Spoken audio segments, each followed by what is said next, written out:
नमस्कार, जन उत्तराखंड बुलेटिन में आप सभी का स्वागत है और आपके साथ मैं जुड़ी हूं लीजा। खबरों पर बात करेंगे, लेकिन उससे पहले एक नजर हेडलाइंस पर।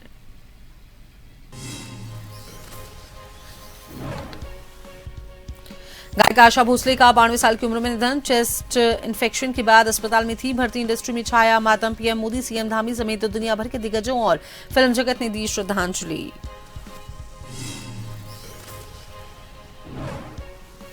भारतीय जनता पार्टी ने संसद में 3 दिन के विशेष सत्र से पहले व्हिप किया जारी। भाजपा ने 16 से 18 अप्रैल तक सांसदों की अनिवार्य उपस्थिति के दिए निर्देश।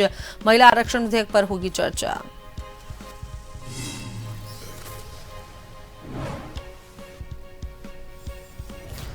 प्रधानमंत्री नरेंद्र मोदी का 14 अप्रैल को उत्तराखंड दौरा। सीएम धामी ने तैयारियों का लिया जायजा। डाट काली मंदिर में की पूजा अर्चना। पीएम दिल्ली देहरादून एक्सप्रेसवे का करेंगे उद्घाटन। रुद्रप्रयाग में बर्फीले तूफान के बीच फंसे 30 ट्रैक्टर्स का सफल रेस्क्यू। पुलिस और एसडीआरएफ ने बचाई जान। सभी सुरक्षित चौपता पहुंचे, कोई जनहानि नहीं हुई।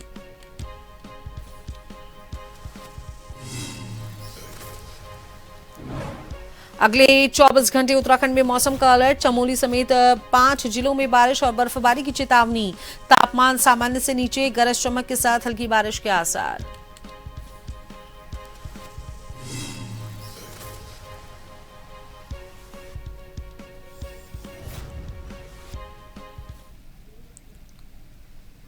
गायिका आशा भोसले के निधन पर सीएम धामी ने दुख जताते हुए सोशल मीडिया पोस्ट एक्स पर लिखा कि भारतीय संगीत जगत के लिए आज का दिन अत्यंत दुखद है। स्वर साम्राज्ञी आशा भोसले जी के निधन से देश ने संगीत क्षेत्र की महान विभूति को खो दिया है। आशा जी ने 6 से अधिक दशकों तक अपने सुरों से संगीत की दुनिया को समृद्ध किया। आपने अतुलनीय योगदान के लिए उन्हें पद्म भूषण सहित अनेक राष्ट्रीय फिल्म पुरस्कार और फिल्म फेयर पुरस्कारों से सम्मानित उन्हें किया गया। उनका निधन संगीत जगत के लिए अपूर्णीय क्षति है। ईश्वर से प्रार्थना है कि पुण्य आत्मा को श्री चरणों में स्थान एवं शोक संतप्त परिजनों प्रशंसकों को यह असीम कष्ट सहने की शक्ति प्रदान करें। ओम शांति।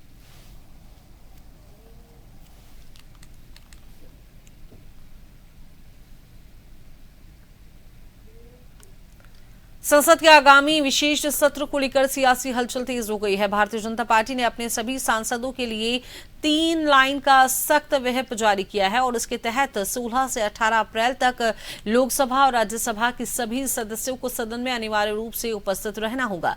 पार्टी ने स्पष्ट किया है कि इस दौरान किसी भी सांसद या केंद्रीय मंत्री को छुट्टी नहीं मिलेगी।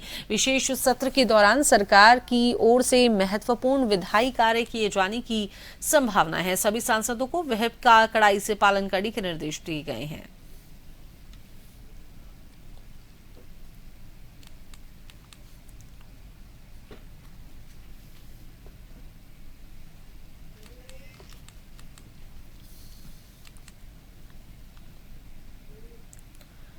प्रधानमंत्री नरेंद्र मोदी के 14 अप्रैल को होने वाले प्रस्तावित दौरे को लेकर मुख्यमंत्री पुष्कर सिंह धामी एक्शन मोड में हैं। मुख्यमंत्री ने गढ़ी कैंट स्थित जसवंत ग्राउंड और मां डाट काली मंदिर तक सड़क मार्ग से स्थलीय निरीक्षण कर व्यवस्थाओं का जायजा लिया। धामी ने सुरक्षा, यातायात और पार्किंग व्यवस्थाओं को समय पर दुरुस्त करने के निर्देश दिए हैं। उन्होंने अधिकारियों से कहा है कि कार्यक्रम में आने वाले आमजन को कोई असुविधा न हो, इस बात का विशेष ध्यान दिया जाए। तो वहीं मुख्यमंत्री ने सभी एजेंसियों को समन्वय के साथ कार्य करने और आपातकालीन सेवाओं की उपलब्धता सुनिश्चित करने पर जोर देने की बात कही है।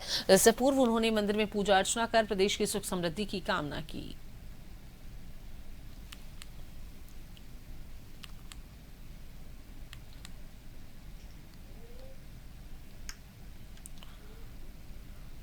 उत्तराखंड के उत्तरकाशी जिले में निर्माणाधीन सिलक्यारा टनल को लेकर एक बड़ी और राहत भरी खबर सामने आई है। राज्य सरकार के अनुसार ये महत्वपूर्ण परियोजना आगामी चारधाम यात्रा 2027 से पहले पूरी तरह आम जनता के लिए खोल दी जाएगी। लोक निर्माण विभाग के सचिव पंकज पांडे ने जानकारी देते हुए बताया कि टनल का ब्रेक थ्रू सफलतापूर्वक पूरा हो चुका है, जो निर्माण कार्य का एक अहम पड़ाव है। निर्माण कार्य में लगी एजेंसी के अनुसार अब टनल के अंदरूनी और तकनीकी काम तेजी से किए जा रहे हैं।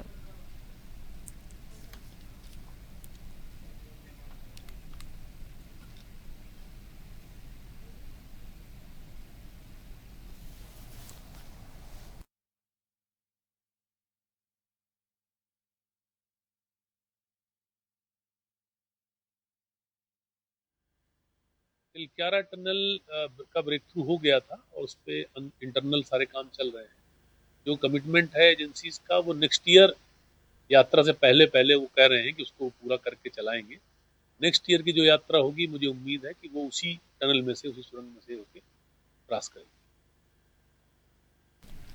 देहरादून में आयोजित 2 दिवसीय नॉर्थ जोन रीजनल कॉन्फ्रेंस का आज भव्य समापन हो गया है। समापन समारोह में राज्यपाल लेफ्टिनेंट जनरल गुरमीत सिंह, मुख्य न्यायाधीश सूर्यकांत और मुख्यमंत्री पुष्कर सिंह धामी समेत कई दिग्गज इसमें शामिल हुए। सम्मेलन का मुख्य विषय वंचित वर्गों के लिए न्याय की बाधाओं को दूर करना और सुधारों को लागू करना रहा। तो वहीं मुख्यमंत्री धामी ने अपने संबोधन में कहा कि न्याय व्यवस्था की सफलता तभी है जब वह समाज के अंतिम व्यक्ति तक समय पर पहुंचे।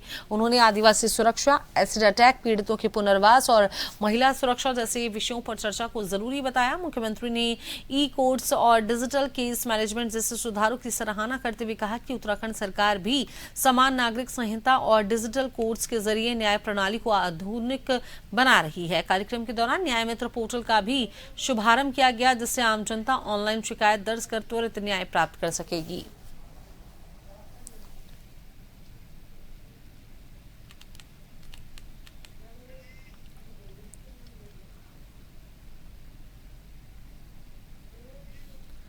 उत्तराखंड सरकार द्वारा चारधाम यात्रा में श्रद्धालुओं की संख्या सीमित न करने के फैसले का तीर्थ पुरोहितों और होटल एसोसिएशन ने स्वागत किया है।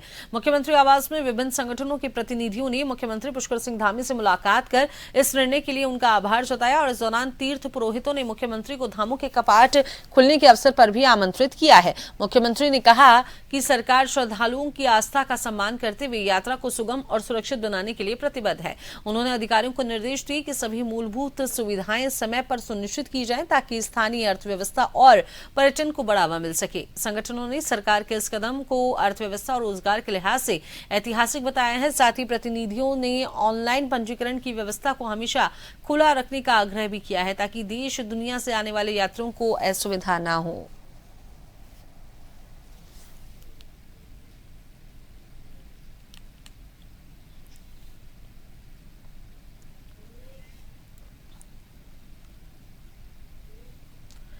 देहरादून में बाबा साहेब भीमराव अंबेडकर की 135वीं जयंती के अवसर पर जय हिंद जय भीम सम्मेलन का आयोजन किया गया। कांग्रेस संचार सचिव वैभव वालिया द्वारा आयोजित इस कार्यक्रम में एनएसयूआई के राष्ट्रीय प्रभारी कन्हैया कुमार मुख्य वक्ता के रूप में शामिल हुए। सम्मेलन में संविधान और लोकतांत्रिक मूल्यों की रक्षा पर विस्तार से चर्चा की गई। कन्हैया कुमार ने उत्तराखंड सरकार पर निशाना साधते हुए कहा कि राज्य में संविधान विरोधी ताकतें सक्रिय हैं।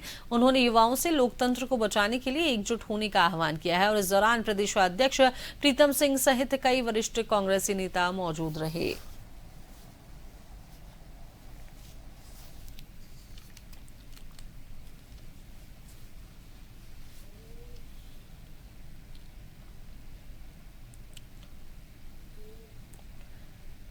देहरादून में बाबा साहेब भीमराव अंबेडकर की 135वीं जयंती के अवसर पर जय हिंद जय भीम सम्मेलन का आयोजन किया गया। कार्यक्रम में कांग्रेस नेताओं ने केंद्र सरकार पर संविधान और लोकतांत्रिक अधिकारों को कमजोर करने का आरोप लगाया है। प्रदेश प्रवक्ता मंजू त्रिपाठी ने कहा कि देश में नागरिकों के अधिकारों का हनन हो रहा है और सम्मेलन में मुख्य वक्ता कन्हैया कुमार ने लोगों को वोट की अहमियत और संविधान की रक्षा के प्रति जागरूक किया। उन्होंने कहा कि देश की आजादी और लोकतांत्रिक व्यवस्था को बचाए रखने के लिए सभी को सजग रहना होगा।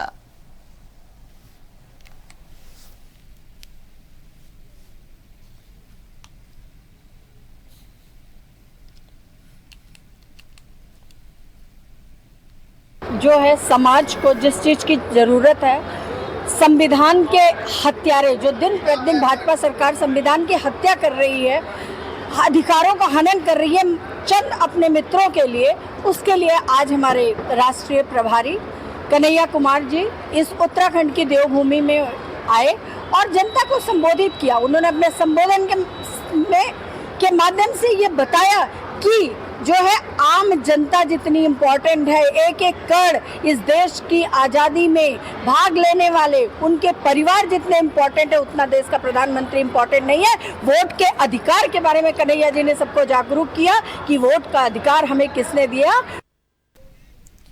देहरादून में डॉक्टर भीमराव अंबेडकर की 135वीं जयंती के अवसर पर कार्यक्रम का आयोजन किया गया, जिसमें भारी संख्या में लोगों ने शिरकत की। आपको बता दें कि डॉक्टर भीमराव अंबेडकर की 135वीं जयंती के अवसर पर जय हिंद जय भीम सम्मेलन का आयोजन हुआ। कांग्रेस संचार सचिव वैभव वालिया द्वारा आयोजित इस कार्यक्रम में एनएसयूआई के राष्ट्रीय प्रभारी कन्हैया कुमार मुख्य वक्ता के रूप में शामिल होने पहुंचे। सम्मेलन में संविधान और लोकतांत्रिक मूल्यों की रक्षा पर विस्तार से चर्चा की गई। कन्हैया कुमार ने उत्तराखंड सरकार पर निशाना साधते हुए कहा कि राज्य में संविधान विरोधी ताकतें सक्रिय हैं। उन्होंने युवाओं से लोकतंत्र को बचाने के लिए एकजुट होने का आह्वान किया है। इस दौरान पूर्व प्रदेशाध्यक्ष प्रीतम सिंह सहित कई वरिष्ठ कांग्रेसी नेता मौजूद रहे।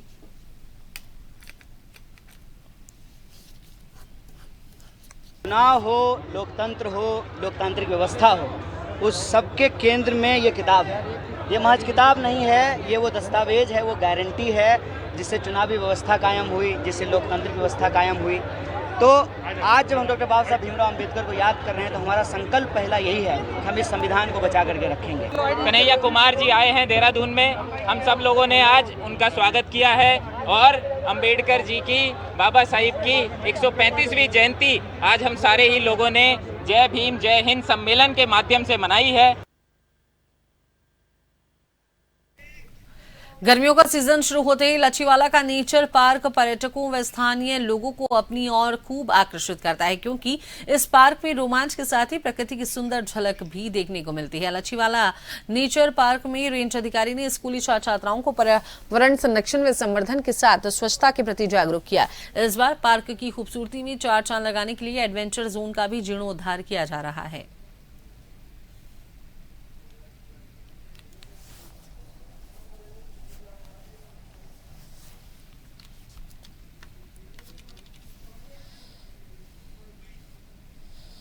हमने जैसे कोशिश की है इस बार कि समर फेस्ट के नाम से हम एक कार्निवल चला रहे हैं, जिसका मुख्य उद्देश्य ही ये है कि बच्चे ज्यादा से ज्यादा नेचर के साथ जुड़े। पिकनिक स्पॉट तो हमारा है ही, वो उसके लिए तो लोग आते ही हैं, लेकिन हमारा अभी मुख्य यही है कि हम कैसे बच्चों को ज्यादा प्रकृति के साथ जोड़े।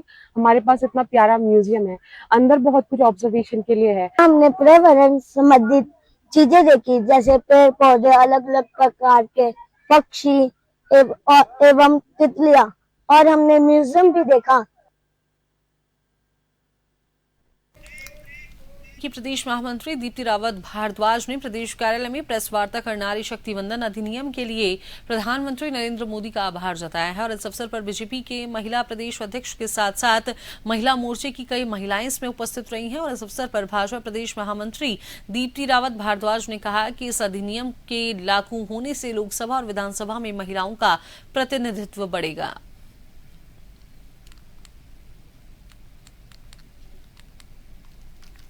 देखिए, नारी शक्ति वंदन अधिनियम जिस प्रकार से 2023 में बिल पास हुआ और उसके बाद वो लागू करने की आज बात है, तो उसके लिए स्पेशल सत्र जो पार्लियामेंट का है वो 16, 17, 18 अप्रैल को जो होने जा रहा है, उस सब के लिए हम सब उसका स्वागत करते हैं मिलकर। मैं कहूँगी क्योंकि जिस प्रकार से आज महिला नेतृत्व, महिलाएं हर क्षेत्र में आज आगे बढ़ रही हैं, तो महिलाओं का नेतृत्व भी आगे बढ़ना चाहिए। वो हमारी किस प्रकार से हमारी गवर्नेंस में भी उनकी हिस्सेदारी होनी चाहिए, उसके लिए अगर किसी को सुनिश्चित करने का काम किया है तो वो प्रधानमंत्री जी ने किया है। और उसका सब महिलाएं मिलकर उसका अभिवादन भी करती हैं। बाग हत्याकांड की 107वीं वर्षगांठ पर हरिद्वार में स्वतंत्रता सम्मान यात्रा का आयोजन किया जाने वाला है। स्वतंत्रता सम्मान यात्रा यहां पर निकाली जाने वाली है। 13 अप्रैल को ऋषिकुल ऑडिटोरियम में आयोजित होने वाले शहीद सम्मान कार्यक्रम में मुख्यमंत्री पुष्कर सिंह धामी भी शामिल हो सकते हैं। स्वतंत्रता सेनानी उत्तराधिकारी परिवार समिति से जुड़े लोगों ने प्रेस क्लब हरिद्वार में प्रेस कॉन्फ्रेंस करते हुए कार्यक्रम की जानकारी साझा की है। कार्यक्रम में स्वतंत्रता संग्राम के शहीदों के परिवार इकट्ठा इसमें होंगे और तमाम स्वतंत्रता संग्राम सेनानियों में परिवार को मुख्यमंत्री, जो यहां पर परिवार शामिल होने वाले हैं, उन्हें मुख्यमंत्री सम्मानित करेंगे।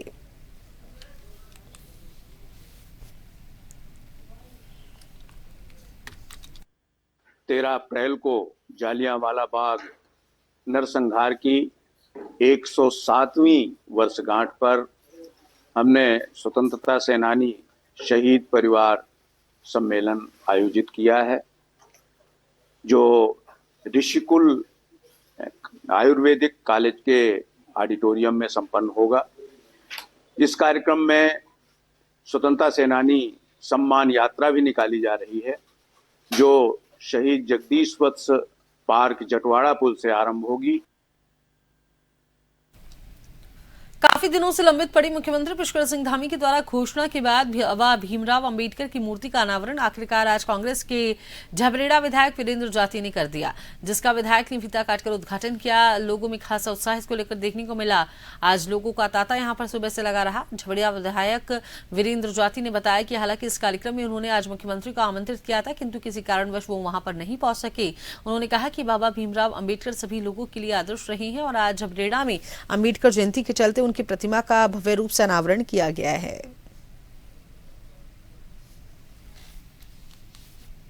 14 अप्रैल बाबा साहब डॉक्टर भीमराव अंबेडकर जी का भी जन्मोत्सव है। तब सब जगह अपने अपने गांव में सब लोग बाबा साहब डॉक्टर भीमराव अंबेडकर जी का जन्मोत्सव मनाते हैं। तो इसलिए हम लोगों ने निर्णय लिया था कि हम इसका अनावरण जो है 12 तारीख को करेंगे। बाकायदा हमने माननीय मुख्यमंत्री जी को पत्र लिखकर उनको न्योता भी दिया था, इन्विटेशन भी दिया था कि भाई आप आइए या आपने किसी प्रतिनिधि को भेजिए। हम लोग यहाँ इसका स्टेचू का उद्घाटन अनावरण कर रहे हैं। देहरादून की डीएवी पीजी कॉलेज से खबर है, जहां पर छात्र संघ सप्ताह के समापन समारोह में बुलाए गए हरियाणवी गायक मासूम शर्मा पर स्टेज से गाली गलौज करने का आरोप लगा है। वीडियो सोशल मीडिया पर तेजी से वायरल होने के बाद पुलिस हरकत में आई और जांच शुरू कर दी गई है। एसपी सिटी प्रमोद कुमार ने कहा है कि डालनवाला पुलिस को जांच के आदेश दे दिए गए हैं। वीडियो फुटेज खंगाली जा रही है। आयोजकों व प्रत्यक्षदर्शियों के बयान दर्ज किए जा रहे हैं। जांच में जो भी तथ्य सामने आएंगे उसके आधार पर नियमानुसार आगे की विधिक कार्रवाई की जाएगी।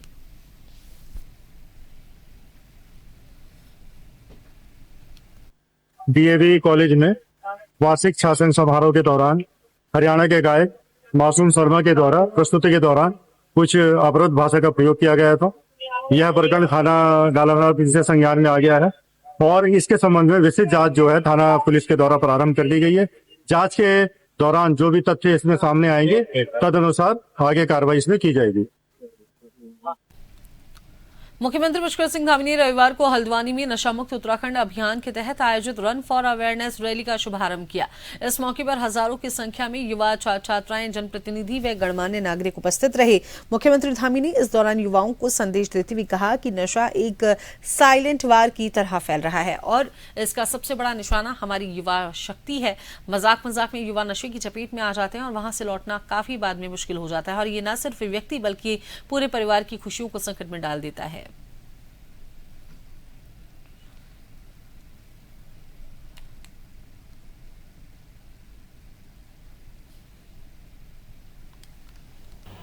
मैं आज इस रन फॉर अवेयरनेस के इस कार्यक्रम में आप सबका प्रातःकाल में आप सबका मैं स्वागत करता हूं, अभिनंदन करता हूं और इतनी बड़ी संख्या में आप सब उपस्थित हुए हैं। उसमें से हमारी बहनें, बेटियां बड़ी संख्या में यहाँ आई हैं और ये इस बात का प्रमाण है कि हल्द्वानी, हमारा प्रदेश अब नशे के खिलाफ एकजुट होकर खड़ा हो रहा है। भाइयों बहनों, हमारी देवभूमि उत्तराखंड अपनी आध्यात्मिक परंपरा, सांस्कृतिक मूल्यों और ऊर्जावान युवा शक्ति के लिए पूरे देश में पहचानी जाती है। इसकी हमारी एक अलग पहचान है। यहाँ की युवा शक्ति यदि सही दिशा में आगे बढ़े तो वो उत्तराखंड ही नहीं बल्कि पूरे भारतवर्ष के विकास में महत्वपूर्ण भूमिका निभा सकती है।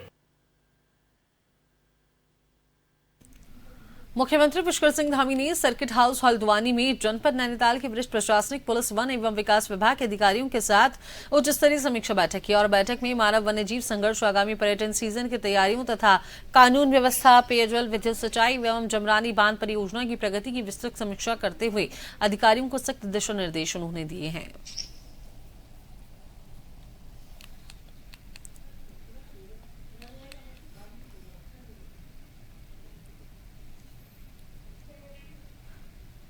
चंपावत जिले में मानदेय सहित विभिन्न मांगों को लेकर आंगनबाड़ी कार्यकर्तियों का धरना प्रदर्शन अब दिनों दिन लगातार उग्र होता जा रहा है। सभी आंगनबाड़ी कार्यकर्तियों ने कहा कि शुक्रवार को सामूहिक रूप से बीएलओ ड्यूटी से इस्तीफा जिलाधिकारी चंपावत मनीष कुमार को दिया था। हालांकि जिलाधिकारी की ओर से उनका इस्तीफा स्वीकार नहीं किया गया है। साथ ही उनकी समस्याओं को सरकार तक पहुंचाने का आश्वासन जिलाधिकारी के द्वारा दिया गया है।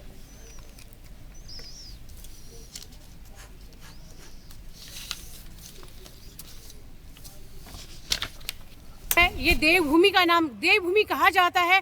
आपको लग रहा है ये देवभूमि है? जिस देश की नारी सड़कों पे बैठी हुई है, आज मैं 8 दिन धरना करे हुए हो गई सरकार की जुएं इसके कान में जुएं तक नहीं रहेंगे तो सोचनीय विषय है। बेटी बचाओ बेटी पढ़ाओ का नारा लगाती है, कहाँ है इनकी बेटियां, कहाँ है इनकी बहनें, सब सड़कों में बैठी है। इन्हें याद कब आता है? जब कोई मंत्री आते हैं, जब कोई मुख्यमंत्री आता है, तब उनको याद आता है कि आंगनबाड़ी कार्यकर्ताओं को बुलाया जाए, वो भी विदाउट यूनिफॉर्म में बुलाया जाता है हम लोगों को। आज कहाँ है हमारी सरकारें?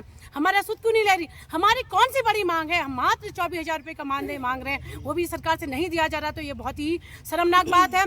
सबसे बड़ी बात तो लोहाघाट विकास संघर्ष समिति अभी 6-7 दिनों से लगातार ये देख रही है कि हमारी जो बहनें हैं वो पहले एसडीएम कोर्ट में बैठ रही थी और शांतिपूर्ण तरीके से अपना आंदोलन कर रही थी और अपने अधिकारों की बात कर रही थी। एक बात बताइए ना, आज मुखिया हमारे धामी जी हैं, उन धामी जी से ये अपनी बात नहीं कहेंगी तो किससे बात कहेंगी, ये बताइए।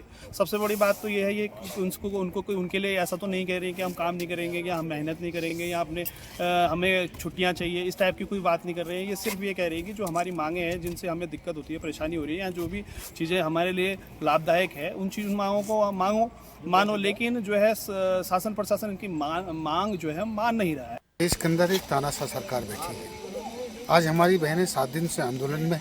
आज सबसे बड़ी बात तो है कि हमारी जो बहनें शांतिपूर्ण ढंग से एसडीएम कोर्ट में अपना धरना प्रदर्शन कर रही थी, वहाँ से भी प्रशासन द्वारा उनको हटाया जा रहा है।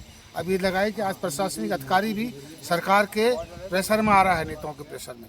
अरे जो महत्वपूर्ण कार्य हैं ग्राम सभा के अंदर, चुनाव संबंधी कार्यक्रम, बहुत आंगनबाड़ियों का बड़ा महत्व होता है, बहुत अच्छा रोल होता है उसमें, लेकिन आज इन बहनों की आवाज़ों को उन्होंने सुनना चाहिए। लेकिन जो नकारात्मक का भाव प्रदेश की सरकार के द्वारा दिखाया है, बड़ा अशोभनीय कार्य है और हम इसके लिए इस सरकार की भर्त्सना करते हैं और हम चाहते हैं कि उनकी मांगों को, जायज़ मांगों को सुना जाए, उनसे टेबल वार्ता तो की जाए। उनको टेबल वार्ता का तो उन्हें नहीं बुलाया जा रहा है।